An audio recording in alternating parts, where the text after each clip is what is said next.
Well, I've been gone for a while, and first, I just want to say that I'm really grateful for the time. The entire saga of the 2+ year pandemic took something out of all of us, didn't it?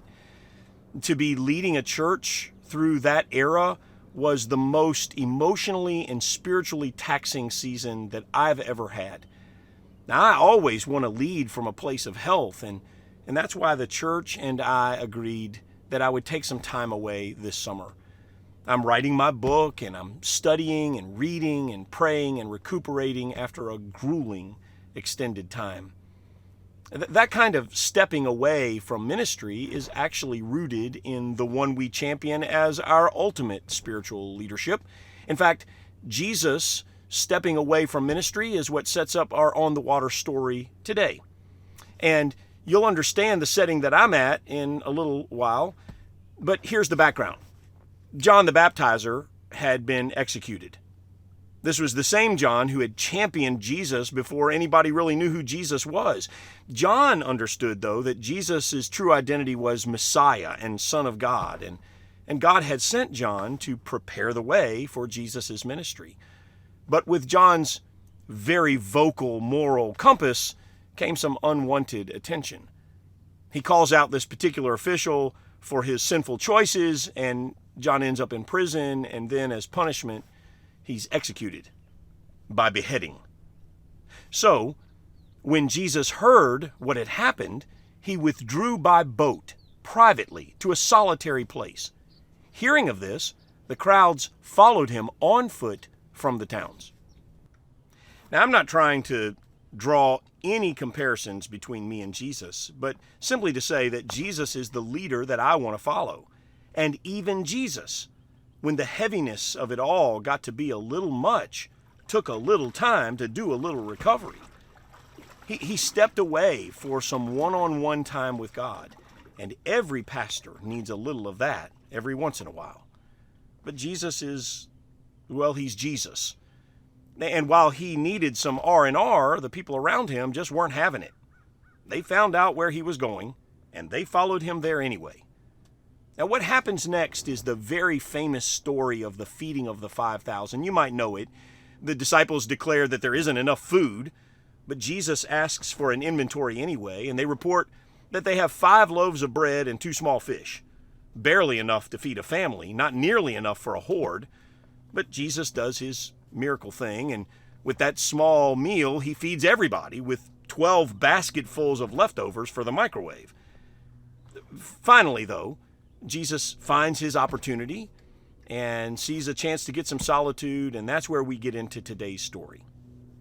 Immediately after the feeding of the 5,000, Jesus made the disciples get into the boat and go on ahead of him to the other side while he dismissed the crowd. After he dismissed them, he went up on a mountainside by himself to pray.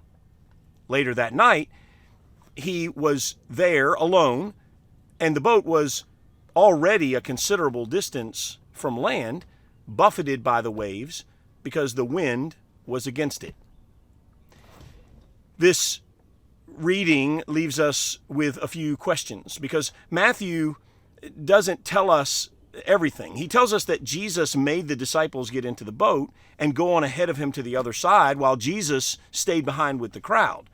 The word made here, as in he made them, is the word for compel. Sort of like that's an order. And it's a little odd without a critical fact that Matthew actually leaves out. We have to go to another writer of this story, John, not John the Baptizer, but another John. Stay with me. I know it's confusing. And in John's account, in chapter 6, he records the story of the feeding of the 5,000. But he tells us that the crowd was so moved by the miracle that they wanted to make Jesus king by force. They wanted to compel Jesus to be the king, so Jesus compelled the disciples to leave. And I think this is because he knew that the disciples would have been glad to join the Make Jesus King movement. But Jesus wasn't there for a political revolution. He was there for a spiritual one. And it seems clear to me that Jesus thought he could handle the crowd better by himself than with the overzealous friends around him. So he made them get into the boat and leave. And then Jesus calms down the well-fed crowd, and he sends them home, and then Jesus goes up on the mountainside to rendezvous with God. So Jesus prays the night away, and then he thinks it's a good idea to take a shortcut to catch up with the fellas by the most direct route possible, which is right through the middle of the lake. Shortly before dawn, Jesus went out to them, walking on the lake. And when the disciples saw him walking on the lake, they were terrified. "It's a ghost," they said, and they cried out in fear. Being Jesus and all, getting to his friends is a simple matter of just walking on the water. And ho-hum, just another miracle. He's Jesus after all. So he's strolling over the deep blue sea like it's a lush green field. And when he comes upon his friends in the boat, he waves and greets them with whatever the Middle Eastern version of "what's up" is. But from their perspective, this is as weird as the latest zombie movie. In fact, that's what they think they're seeing. They think they're seeing a ghost. This is The Walking Dead Jesus style. Rough seas, maybe a little fog, cue the poltergeist floating over the water. It has all the makings of a Hollywood film, but this is the Sea of Galilee, and it's not a movie. They're literally terrified, and they're yelling and screaming. So Jesus gives them the perfect words. Jesus immediately said to them, "Take courage. It is I.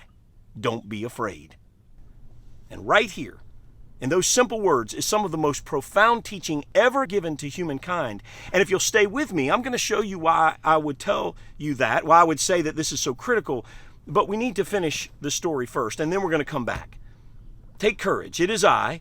Don't be afraid, Jesus said. And Matthew doesn't tell us what the other 11 guys in the boat say or what they're thinking, but we do have a record of what one of them said. "Lord, if it is you," Peter replied, "tell me to come to you on the water." You ever said something and then wished you could take it back? I mean, really, it was something you shouldn't have said, and it was traveling through your mind, and before you could stop it, it came out of your mouth, and you realized it was a mistake? Wouldn't we all, at some point in our lives, like to have a rewind button, a backspace button, to undo some conversation every now and then? I wonder if that's what Peter thought when he did what Peter often does, speak without thinking. Now, I would love to have a YouTube video of this scene. I'd love to know what the other disciples thought. They probably shook their heads and thought, "Here we go again." I mean, this guy's always putting his foot in his mouth. I would love to hear the inflection in Peter's question. Did he say, "Oh yeah? Well, if it's really you, Jesus, then just tell me to walk on the water"? Or was his question sincere? Was he fearless or afraid? We don't know. But what we do know is that regardless of what he thought might happen, he asked the question, and Jesus gave him a one-word response. "Come," he said. Can you imagine? I mean, there's Jesus standing on the water, and here you are in the boat. Only a few feet between you, but it might as well have been an ocean apart. I mean, this feels safe. That feels terrifying. This is known. That's unknown. This, at least I think I can control it. That is totally out of my hands. Remember your kid standing on the edge of the pool, her little swimmies on each arm, and you're in the water and you say, "Come on, you can do this," but she's afraid. She hesitates. So many unknowns. Or the first time you handed your 14-year-old the keys and you say, "Back the car out of the driveway and then pull it back in." And in their fear, it takes them 30 minutes to do a 10-second maneuver, but you're there saying, "Come on, you can do this." A few summers ago, as my then teenaged youngest son Joshua was approaching his senior year of high school, he and I were able to go to the coolest camp I've ever experienced. It's called J.H. Ranch. And this particular week was designed for dads and sons, and it really propelled our relationship together to a new place. We got to pray together and worship together and have a lot of fun together. But some of it was terrifying. In fact, there was this one activity that I looked at and swore I was never going to do. It was this tandem bungee jump thing from 80 feet in the air. And I don't do heights, as you might have heard. And I especially don't do heights while tied to a string. I mean, it's scary enough to be standing on a skyscraper looking out the window on solid footing from sound engineering. It's another to be looking down from 8 stories with a rubber band tied around your waist. But I was determined. I was determined that I was not going to be the dad who refused. No matter what, I decided if Joshua wanted to do it, I was going to say yes. I would either do the thing Joshua wanted or I would die trying. This particular contraption was called the Screaming Eagle. They wrap the two of you side by side in a harness, and they dangle you face down while they strap you in all the way, and then when they're done, they pull you up in the air, above the tallest person in the crowd, above the tallest tree in the woods. And when the motor stops, you are 80 feet high, but it felt like a mile to me. And here's the key. They always give the son the pull cord, because falling is up to you. You have to pull the cord to fall to your death or not. I mean, either way, whoever decided to give the pull cord to the son instead of the father is the smartest person on the planet, because if they had given that pull cord to me, we'd still be dangling up there. I looked at Joshua, who had the cord in his hand, and I said, because I wanted to make sure he heard my last words, I said, "You know that I'm doing this just for you, right?" I wanted him to know that my death was going to be on his hands forever. It was his fault, my final parting gift to my lastborn. 3, 2, 1, he said, and he pulled the cord, and we fell straight down, and I don't know why they call it the Screaming Eagle, because I did scream, of course, but being that we were traveling faster than the speed of sound, no one heard it. Finally, the bungee caught just in the nick of time when we were inches above the ground, and we did some more swinging out over the horizon, and we went back and forth several times before the thing mercifully came to a stop. I did feel somewhat better, though, because I had publicly confessed all of my sin to all these spectators, and I'm pretty sure they'll never use that harness again. I don't know if it was exactly the same thing, but I imagine Peter standing in the safety of the boat and looking at Jesus standing on the unstable water. And Peter's got the pull cord in his hand. Will he pull it? Because he has to decide. He gets to decide. And so do you. See, following Jesus leads to a life that is filled with the adventure of miracle, but it requires courage. And that's why when the disciples saw that figure on the water, they were terrified. Jesus' first words to them were, "Take courage. Take courage." Courage is not the same as talent that people are born with. Courage requires us to be deliberate. Courage is yours for the taking. You can't live your best, most fulfilling, most rewarding, most accomplished version of your life without courage. But courage is more than an attitude. It's always an action. Courage doesn't reside in the refuge of the raft. It is seized in the uncertainty of a single step. "Come," Jesus said. Then Peter got down out of the boat, and he walked on the water and came towards Jesus. There's a distinct difference between courage and recklessness. I've certainly done my fair share of foolish things in the name of courage, but what I was really doing was being stupid.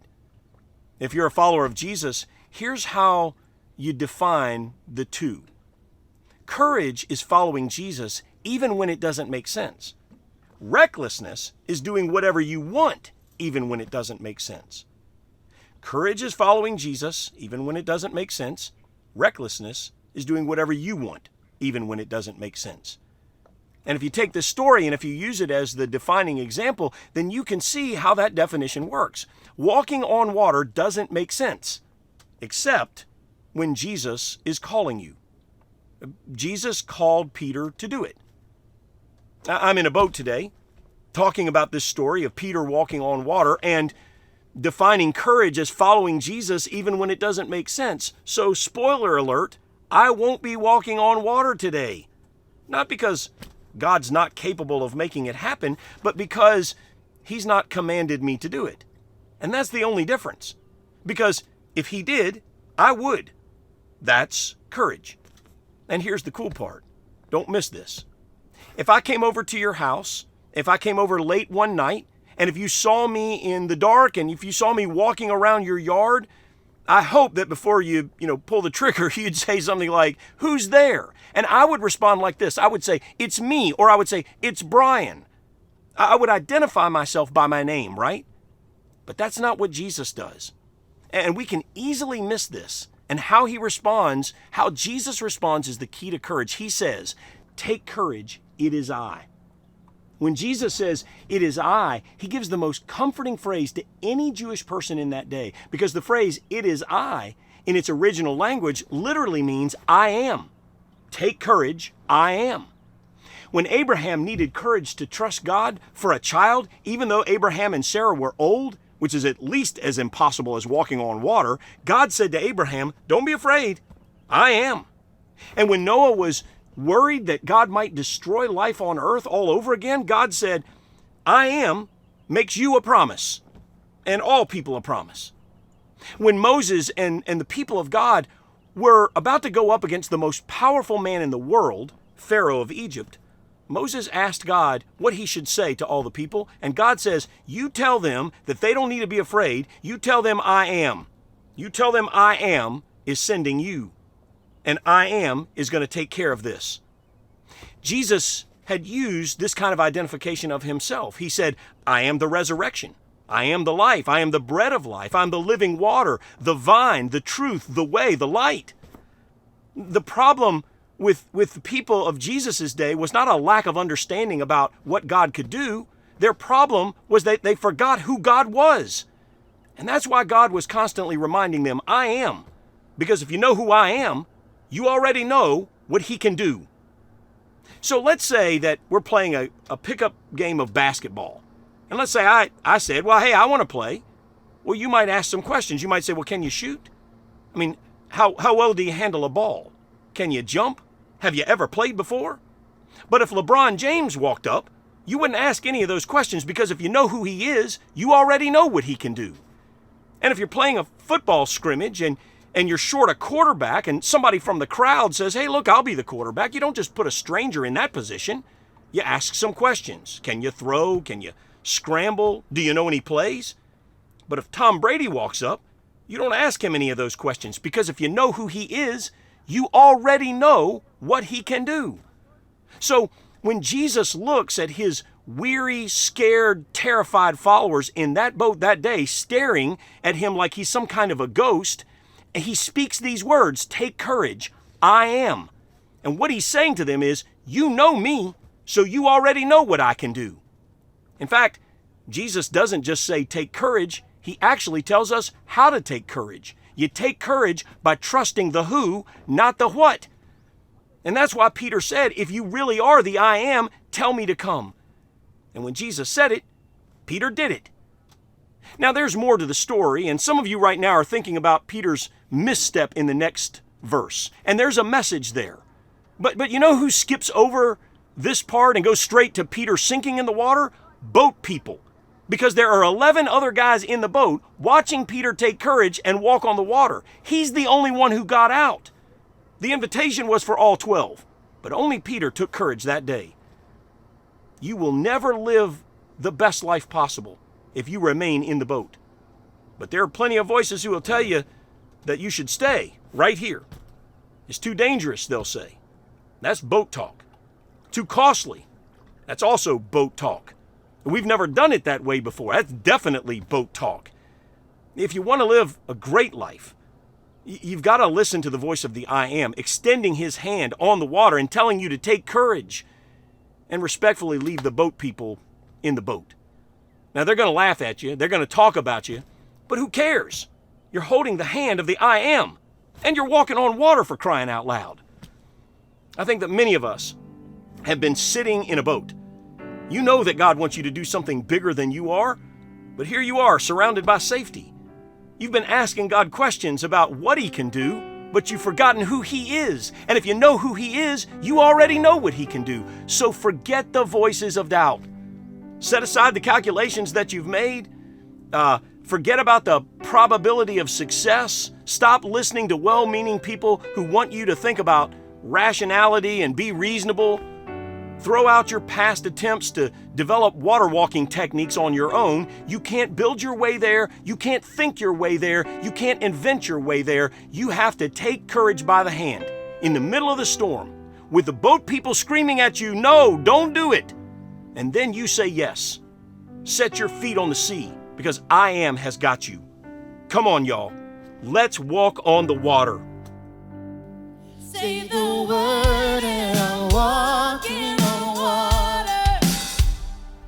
I'd rather slip walking on water. Spend my life wondering what if, Lord, if it's you, tell me to come.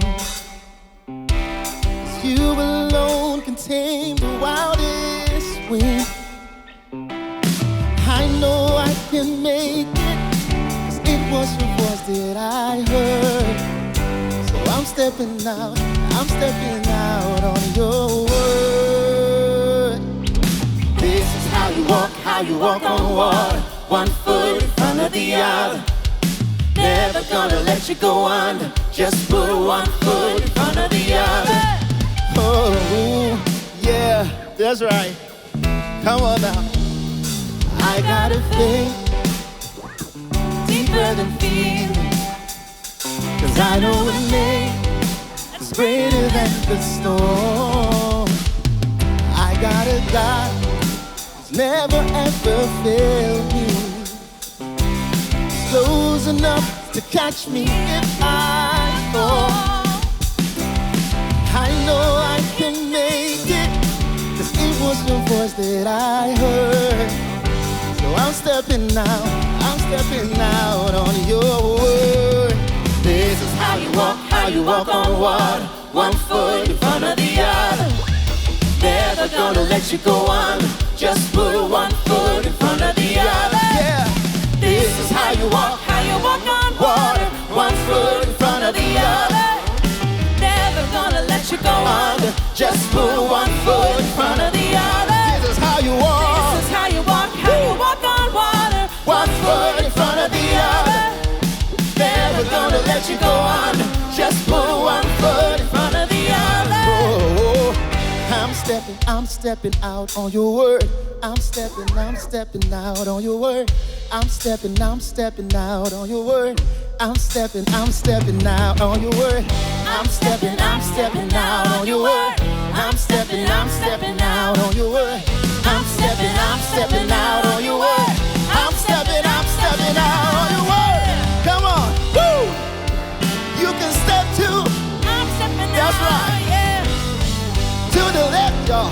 With the right. Yeah. This is how you walk. This is how you walk on water. One foot in front of the other. Never gonna let you go on. He won't. Front of the other. This is how you walk. This is how you walk on water. One foot in front of the other. Take a left step. Never gonna let you go on. Just put one foot in front of the other. Hey. This is how you walk on water. That's right. One foot in front of the other. You can do it too. Never gonna let you go on. Just put one foot in front of the other. Oh. This is how you walk on water. One foot in front of the other. Yeah. Never gonna let you go under. Just put one foot in front of the other. Yeah. Woo. Let's walk on water. Don't give in to the boat talk. If you know who God is, then you know what to do. Trust the who and trust the I am, and take a step wherever He is leading you. Thank you so much for being with us today, and we'll see you next week for another service on the water. Yeah, step with the left and the right. With the left. Say the